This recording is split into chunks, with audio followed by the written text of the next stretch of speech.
মানুষের এই কথাটাই রাখা চাই অন্তরে, পড়লে আমি মানুষ হব, পড়লে হব শ্রেষ্ঠ।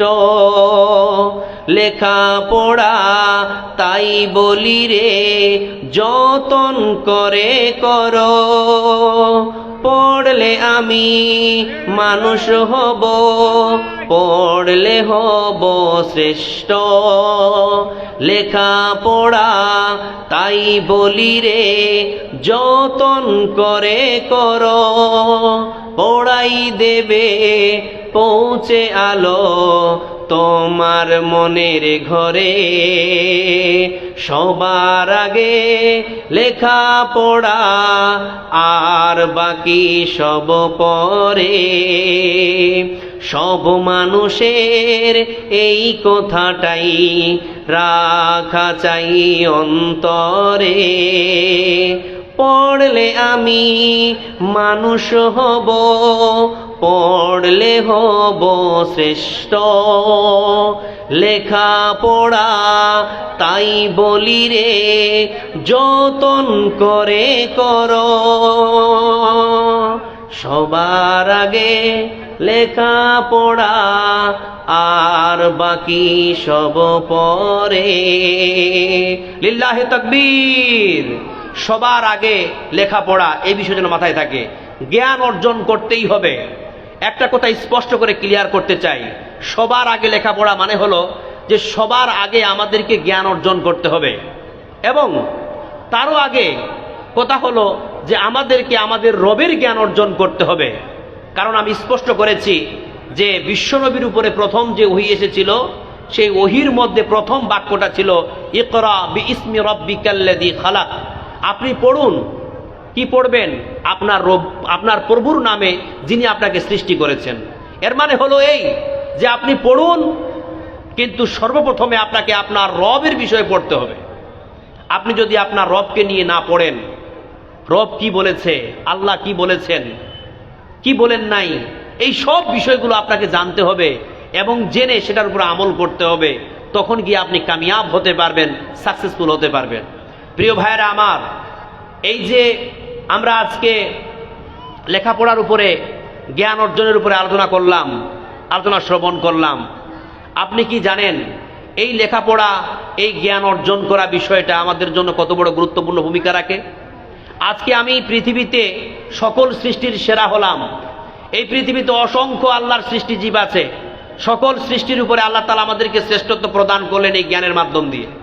এবার এই জ্ঞান যদি আমরা অর্জন না করি, তাহলে আমরা কিন্তু নিরর্থক হয়ে যাব, নাদান হয়ে যাব।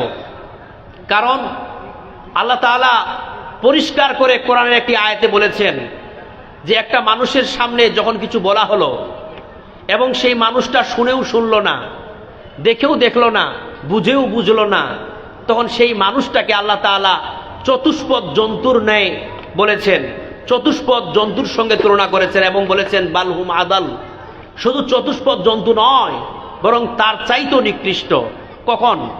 কারণ আপনার মধ্যে জ্ঞান নেই, আপনার অন্তঃকরণের মধ্যে বিবেক নেই, আপনি জ্ঞান অর্জন করেননি আপনার রবের।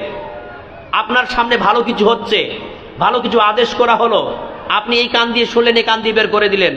আপনি শুনেও শুনলেন না, হয়তো দেখেও দেখলেন না, বুঝেও বুঝার চেষ্টা করলেন না।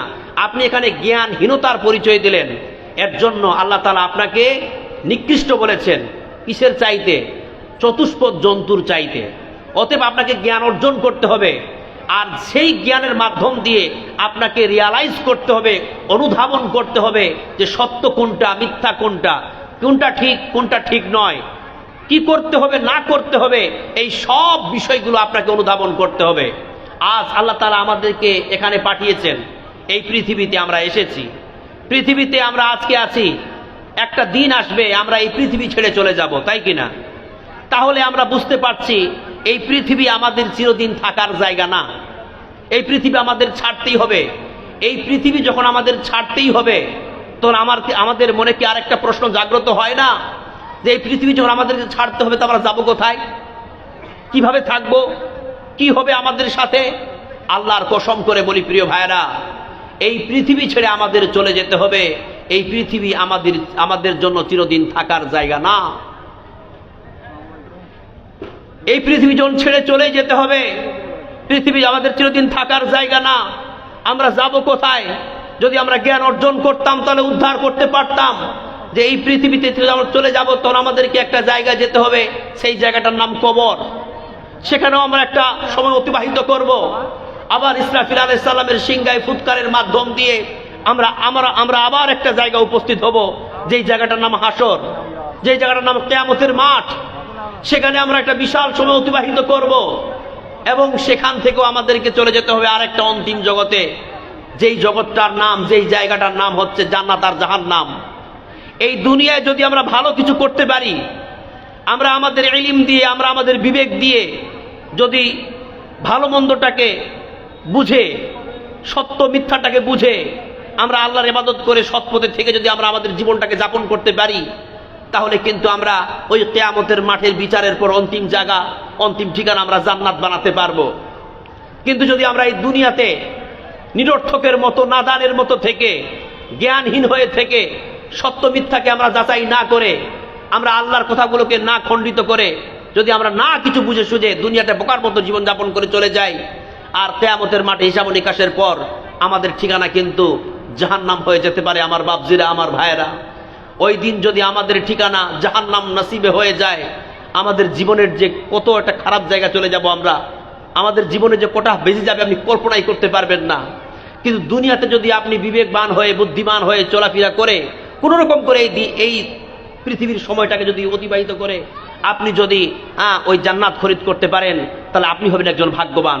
তাই আপনাদেরকে অনুরোধ করব যে আল্লাহ তাআলা আমাদের সকলকে যাতে করে প্রথমত ইলম অর্জন করার তৌফিক দান করে আমাদের সকলকেই। আর ইলম যে আমরা অর্জন করব, তো সেই ইলমটা, সেই জ্ঞানটা কিন্তু রবের জ্ঞান হতে হবে, আল্লাহর জ্ঞান হতে হবে, কোরআন হাদিসের জ্ঞান হতে হবে। এবং সেই জ্ঞান অর্জন করার পর তারপরে আমরা রব আমাদের যা আদেশ করেছেন, যা নিষেধ করেছেন, সেভাবে আমরা আমাদের জীবনযাপন করে আমরা একটা ভালো জায়গায়, শান্তির জায়গায় যেতে পারবো। আমি দুঃখিত, আমার টিকটিকি পাড়া এই কি যেন বোড়াকুলি গ্রামবাসী, মানে গ্রাম ভাইয়েরা আমার, আমি কথা বলতে পারছি না। আপনারা জানি না কি অনুভব করেছেন, জানি না, সভাপতিকে আমি ইঙ্গিত করেছিলাম। তার মানে আমি সকাল 7টায় বাসে উঠেছি, আমি আগে বললাম না তো, বাসের যে আমি চলেছিলাম, তো বাসের ধাকলানটা আমার কিন্তু ব্রেন একটু হয়ে গেছে, আর মাথাটা চক্কর মেরে চক্কর মারছিল, ঘুরছিল, হঠাৎ করে ব্রেন থেকে হারিয়ে যাচ্ছে আমি কি বলছি না বলছি। কিন্তু আমি মানে বলিনি আগে, কেন আমি ইজ্জত বাঁচাতে চেয়েছিলাম, কারণটা আমি আসলে উপযোগী ছিলাম না আলোচনা করার মতো। আমি এসে সঙ্গে সঙ্গে স্টেজে এসেছি, আমার মাথা যতক্ষণ ধরে আমি আলোচনা করেছি ততক্ষণ ধরে আমার মাথা ঘুরছিল। আলহামদুলিল্লাহ, আমি আপনাদের কাউকে বুঝতে দেইনি যে আমার মাথা ঘুরছিল, আমি কথা বলতে পারছিলাম না ভাইরা আমার। নইলে এর আগের বার আমি এসেছিলাম এখানে, আপনারা আমার আলোচনা শ্রবণ করেছিলেন, আপনারা জানেন।